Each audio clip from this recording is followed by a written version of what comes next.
Diz assim o texto, verso 1. Veio sobre mim a mão do Senhor e ele me levou no Espírito do Senhor. Veio sobre mim a mão do Senhor e ele me levou no Espírito do Senhor. Ou nessa versão, no Espírito. E me pôs no meio de um vale que estava cheio de ossos. Verso 2. E ele me fez andar ao redor deles. Ele me fez andar ao redor deles. E eu vi que eram muito numerosos sobre a face do vale, e eles estavam sequíssimos. E ele me perguntou: filho do homem, poderão viver esses ossos? E eu disse: Senhor Deus, tu sabes. Então ele me disse: profetiza sobre esses ossos, e dize-lhes: ossos secos, ouçam a palavra do Senhor. Assim diz o Senhor Deus a esses ossos: farei entrar em vós o Espírito e vivereis. Porei nervos sobre vós, farei crescer carne sobre vós estenderei pele, porei em vós o Espírito e vivereis. Então sabereis que eu sou o Senhor. Portanto, profetizei como ele me deu ordem. E enquanto eu profetizava, houve um ruído, um barulho, e ossos que se ajuntavam, cada osso ao seu osso. Olhei, e vieram nervos sobre eles, e cresceu carne, e estendeu-se pele sobre eles, mas não havia neles espírito. Então ele me disse: profetiza ao Espírito, profetiza, ó filho do homem, e dize ao Espírito: assim diz o Senhor Deus, vem dos quatro ventos, ó Espírito, e assopra sobre estes mortos. E então o Espírito entrou neles, e se puseram em pé um exército grande e poderoso. Se puseram em pé um exército grande e extremo, nessa versão aqui do telão. Aleluia. Diga amém por essa palavra. Glória a Deus. Glória a Deus. Veja, esse texto mexe muito comigo, porque apesar dele refletir de maneira muito pontual a um momento de Israel no cativeiro, Deus revelando aquilo que faria à casa de Israel nesse momento, anunciando sua libertação, anunciando que uma hora esse cativeiro terminaria, e levantando Ezequiel não só como sacerdote no meio deles, mas também como profeta, para confirmar essa anunciação. Mesmo tendo consciência de todo esse contexto, é impossível não identificarmos uma aplicação profética para os nossos dias. A casa de Israel estava cativa, mas o Senhor está anunciando o que vai acontecer a esse povo. Como ossos espalhados no vale, secos, sem direção, sem a dignidade do sepultamento, o que mostra que na verdade um ciclo não foi encerrado. Por isso esses ossos não estão embaixo da terra, mas estão em cima da terra. Não houve sepultamento, o que houve foi um abatimento. É só um contexto para a gente entender. E o texto vai revelar então que no Espírito, isso aqui não está acontecendo numa realidade física. Você sabe, mas é bom a gente frisar. Isso aqui está acontecendo numa realidade espiritual. E o homem é dotado daquilo que a gente chama de tricotomia do ser. E na ordem bíblica, essa tricotomia, ela não foi colocada de maneira aleatória. A maneira como está escrita no texto é a maneira com que Deus organiza a prioridade desse ser: Espírito, alma e corpo. Não está escrito alma, corpo e espírito, corpo, espírito e alma. A ordem é exatamente essa: espírito, alma e corpo. Como é que isso funciona? Você primeiro recebe no espírito, o espírito governa sobre a alma e a alma dirige o seu corpo para reagir. O corpo, a mente, a consciência precisa ser governada pelo espírito. Então vamos lá, quem é que tem que estar no controle? Vamos. Quem tem que estar no controle? Quem tem que estar posicionado dentro de nós? A prioridade da nossa vida deve ser o espírito, a vida espiritual. É por isso que é tão difícil organizar a vida espiritual. Você organiza as gavetas do seu armário, você organiza a rotina da tua casa. Você é bom de campanha, mas é ruim de vida devocional. Porque a área de maior tentação à inconstância na nossa vida é a nossa vida devocional. Porque o Espírito é quem coordena todas as coisas. Se o Espírito estiver no governo, se o Espírito estiver no controle, nada sai do governo, nada sai do controle. Se o Espírito estiver no comando, a alma refreia o gemido. Se o Espírito estiver no controle, suas emoções não entram em frangalho. Se o Espírito estiver no controle, você não dá na cara de ninguém, você não xinga palavrão. Se o Espírito estiver no controle, você não bate boca nos comentários da internet. Quando o Espírito está no controle, a alma se contém. Quando o Espírito está no controle, a alma se aquieta. Quando o Espírito está no controle, ele controla, ele traz equilíbrio à rebelião das emoções. Então a alma não governa, a alma não prega, a alma não xinga, a alma se aquieta. Por exemplo, você vai ver o salmista conversando com a alma. Quem está conversando com a alma ali no salmo, aonde ele vai dizer assim: por que estás inquieta dentro de mim? Eu vou parafrasear no popular, acho que o Espírito está dizendo: ô alma, por que você está me perturbando se eu tenho uma palavra? Ô alma, por que você está criando em mim pontes e acessos de ansiedade se eu estou debaixo de uma promessa? Ô alma, se eu sou crente, se eu sou governado por Deus, se eu sou servo de Deus, por que você dentro de mim está militando contra mim mesmo, roubando a minha paz? Agora, como o texto de fato está escrito, o que você vai ver é o salmista dizendo: por que estás inquieta dentro de mim, ó minha alma? Por que te abates? Por que te perturbas? Aí ele vai ministrar a alma. Aí ele diz o que para ela, gente? Ele diz para ela: se acalma, espera em Deus. Pois ainda, olha ele dando esperança para a alma ansiosa e inquieta. Pois ainda o louvarei. Então quem está ministrando sobre a alma? O Espírito. E o que o Espírito ministra sobre a alma? A palavra. Porque a alma só ministra emoção. Completa para mim, por favor. A alma só ministra? Bora, a alma só ministra? É por isso que quando a alma segura o microfone para pregar, ela bate em todo mundo. Ela fala só o que sente e não o que a palavra de Deus diz. É por isso que quando a alma ora, ela até se esvazia na oração, mas ela não recebe resposta. Porque Deus não tem compromisso com emoção, Deus tem compromisso com a palavra dele.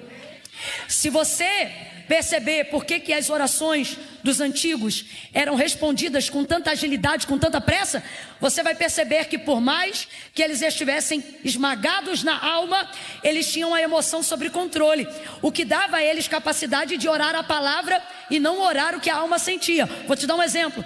Moisés, por exemplo, todas as vezes que ele falou com Deus e que Deus decidiu respondê-lo imediatamente, diga comigo, na hora, respondeu imediatamente a sua oração, você vai ver que não são orações aonde ele esvaziava a alma, mas orações aonde ele invocava o Espírito na palavra. O que ele orava? Ele não dizia eu sinto, ele dizia eu estou te pedindo tal coisa porque tu disseste.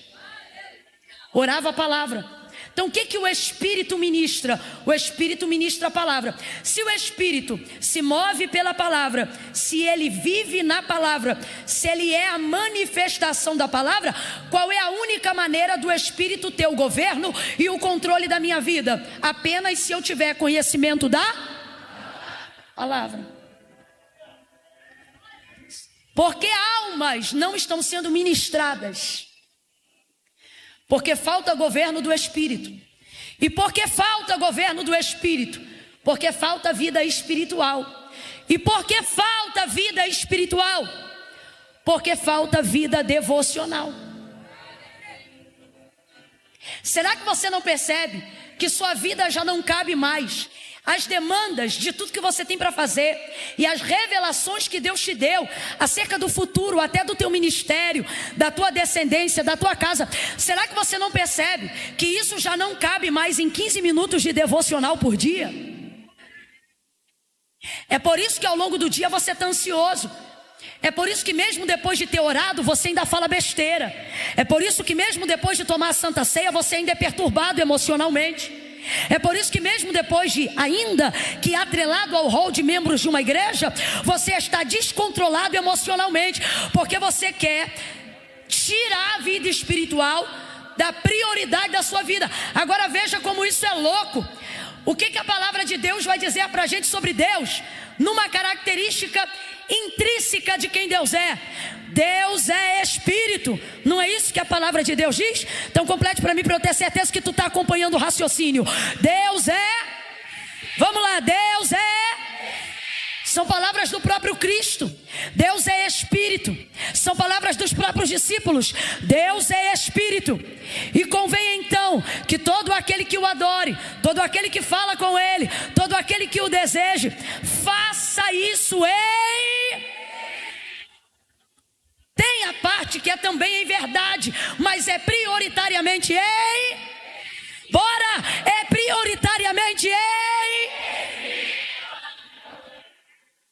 Só que a gente quer dar 15 minutos. Eu vou falar rasgado que é para todo mundo entender.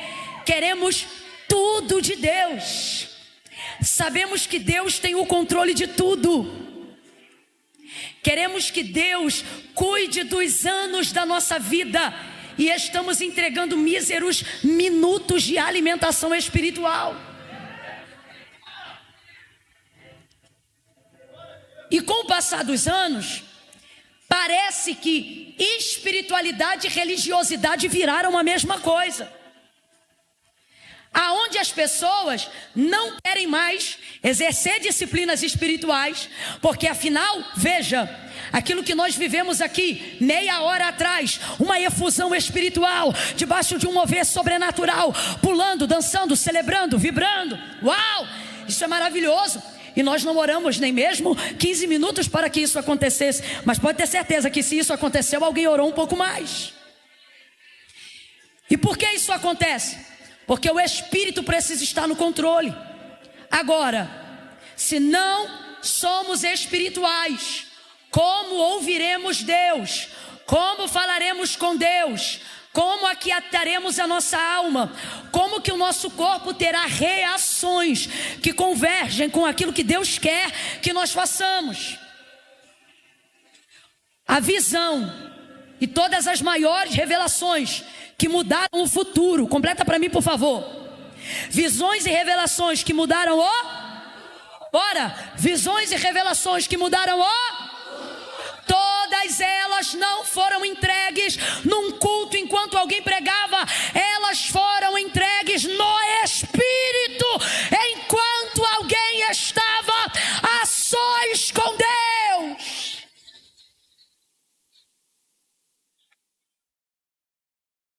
No Espírito, temos dificuldade de discernirmos a voz de Deus.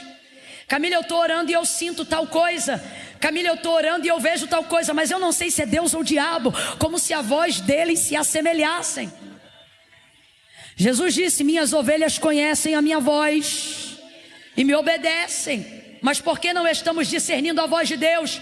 Porque queremos organizar a nossa vida física, queremos lavar o carro, queremos ter o boleto pago, queremos as crianças arrumadas para irem para a escola, feijão refogado, empresa organizada, imposto de renda em dia. E se sobrar um tempo a gente ora, mais tarde a gente ora, no final da noite a gente ora. E com isso o Espírito não tem controle sobre nada. Quem governa teu casamento é tua alma. Por isso que na primeira briga você fala tudo que não deve, e depois tem que pedir perdão por tudo que não devia ter falado. É por isso que na área da maternidade, a criação e a educação do seu filho está complicado, porque o Espírito não governa sobre a tua maternidade. E na hora que você se sente sobrecarregada da tarefa diária, você fala ou bate nele, fazendo tudo aquilo que não deveria fazer. A tua empresa está desorganizada, mesmo com você acordando muito cedo, dormindo muito tarde, respondendo o WhatsApp 3 horas da manhã. Você está debaixo de palavra, está debaixo de promessa, mas não vive o cumprimento de nada do que Deus falou. Será que Deus é fraco e não pode realizar o que te disse? Não, é que a tua vida espiritual está tão fraca, que se Deus colocar sobre você a realização do que Ele te prometeu, o cumprimento da promessa dEle esmaga você. Porque o que Ele te deu no Espírito. Quando Ele disse que você seria a pessoa que você está se tornando, Ele falou isso no Espírito. Todas as coisas que Deus nos confiou, elas vieram do Espírito. O mundo espiritual existe antes do físico. Não foi o físico que disse ao mundo haja, foi o Espírito que disse ao mundo haja. Logo, está na hora da gente organizar a prateleira da tricotomia do nosso ser. Não é alma, corpo e espírito, é espírito, alma e corpo. Que volte o governo de Deus, que volte o controle de Deus, que saia do nosso meio a ideia de que 1 hora de oração vai atrapalhar a rotina do seu dia. Que rasgue-se a convicção de um sofisma desenvolvido pelo ativismo religioso, que disciplina espiritual é religiosidade. Disciplina espiritual não é religiosidade, é vida devocional.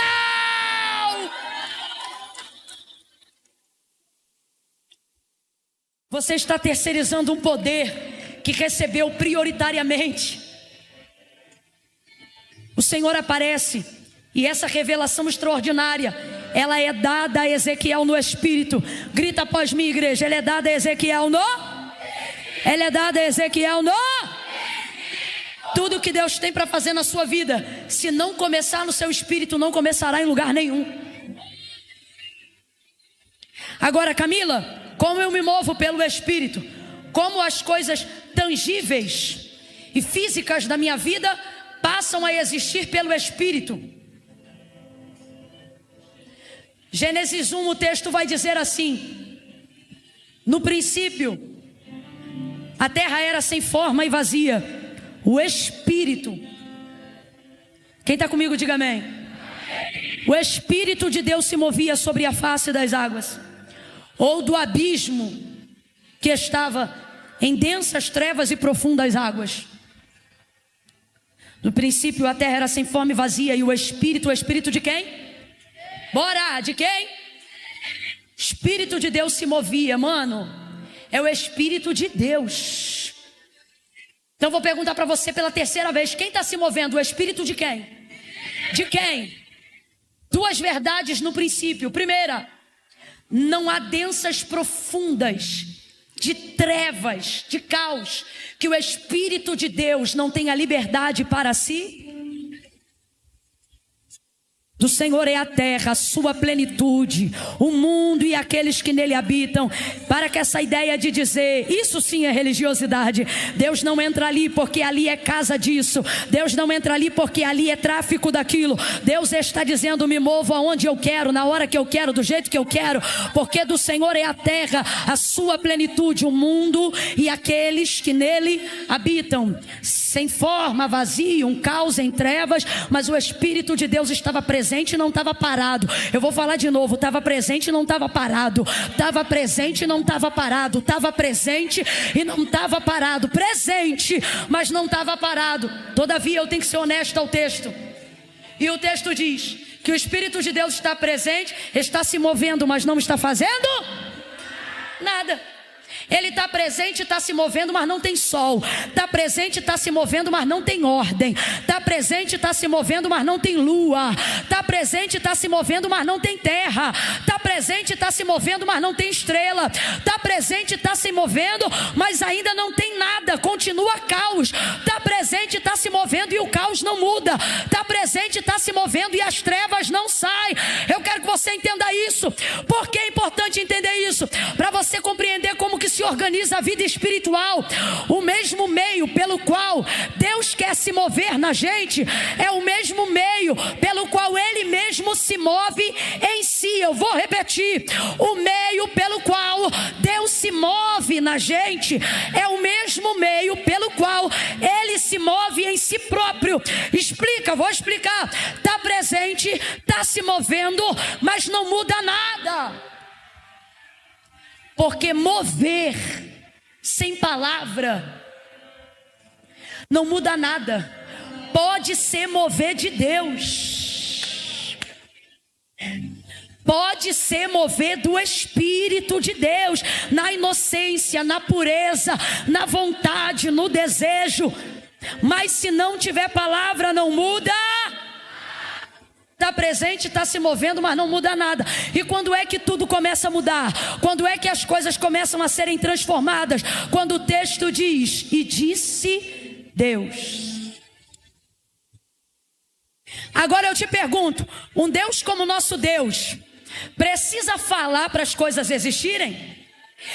Tudo que existe, tudo que há, diz o autor da carta aos Hebreus, não foi feito por prova aparente do que se vê. O que ele está dizendo? Que tudo que você toca, que tudo que você enxerga, não existe por obra do acaso. Mas antes, céus e terra, oh meu Deus, céus e terra foram criados pelo poder da sua palavra. Agora raciocine comigo. Deus poderia ter criado tudo que existe, tudo que há, numa inspiração assim, ó.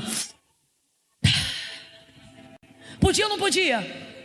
Mas o princípio pelo qual Ele opera é o mesmo pelo qual Ele se move. O princípio pelo qual Ele opera é o mesmo pelo qual Ele se...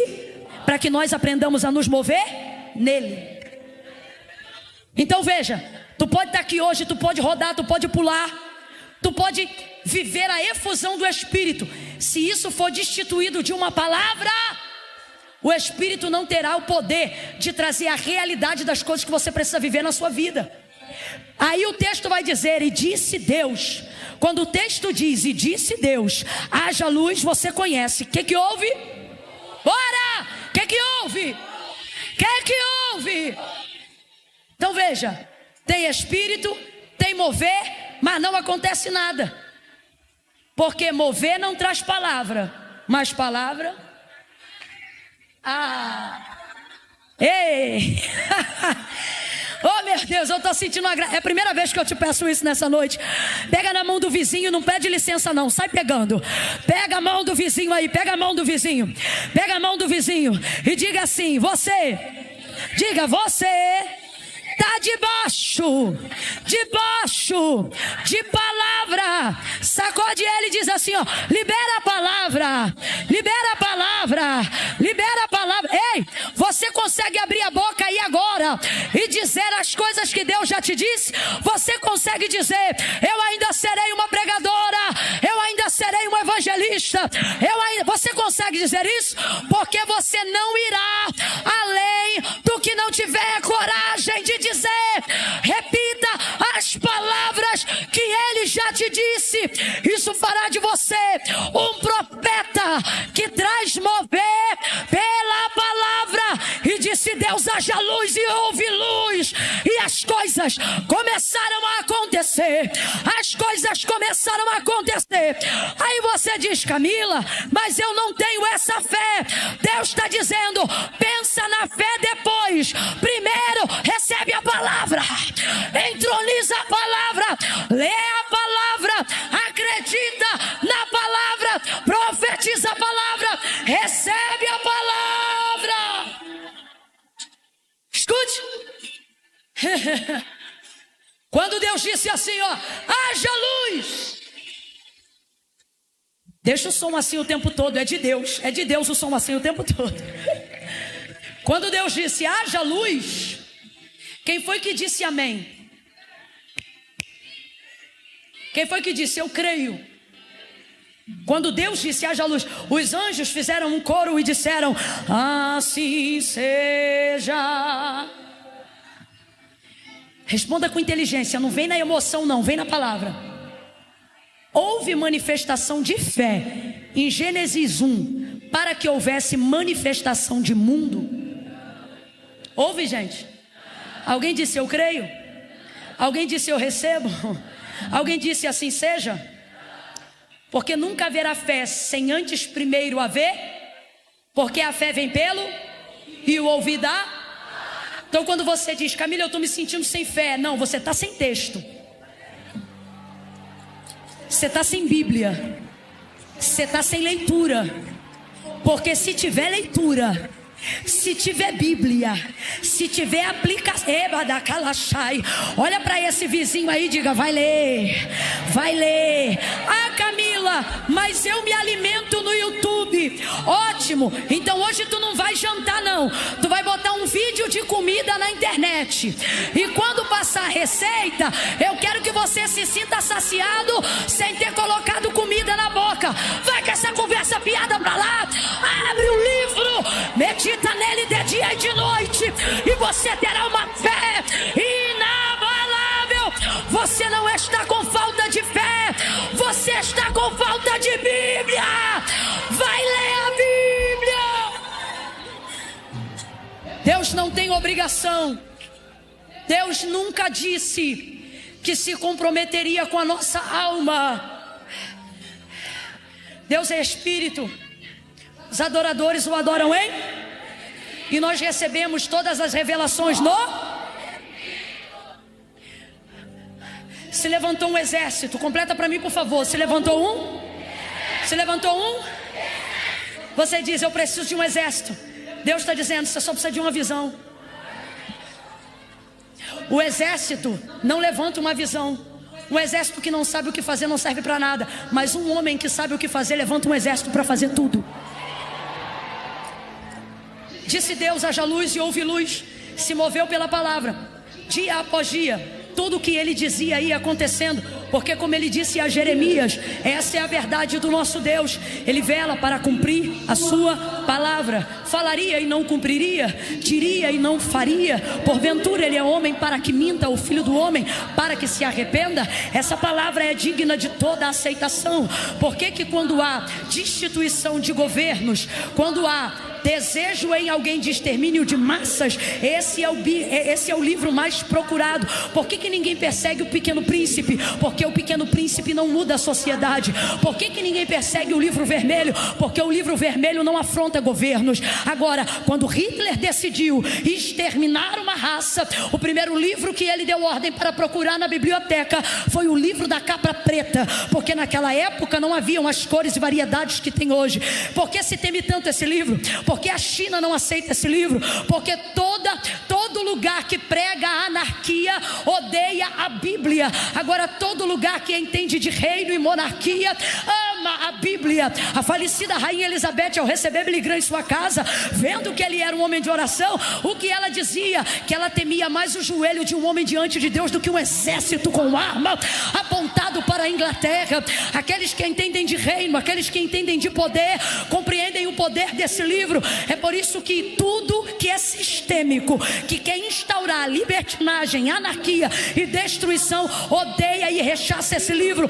Ainda quem diga é só um livro. Rui Barbosa nem era crente como nós, não era avivalista como nós, mas ao ser questionado e perguntarem para ele aonde é o lugar, haja vista que ele foi um excelente poeta, compositor e escritor, aonde você acha que a Bíblia deve ocupar o seu lugar na biblioteca? E ele disse, põe aonde quiser. E alguém pensou que foi desdém, mas ele continua, e ele diz, pode botar ela onde quiser, porque se botar no fundo de todos os livros, ela será a base de toda a inscrição. Se colocar no meio, ela será o centro de tudo que foi dito, e se colocar por cima, ela será a coroa de tudo que já foi feito. Um homem cuja cegueira espiritual não está em atividade, ele compreende que está diante de um livro. Entenda isso. Até o ano de 2020 Mais de 5 bilhões de exemplares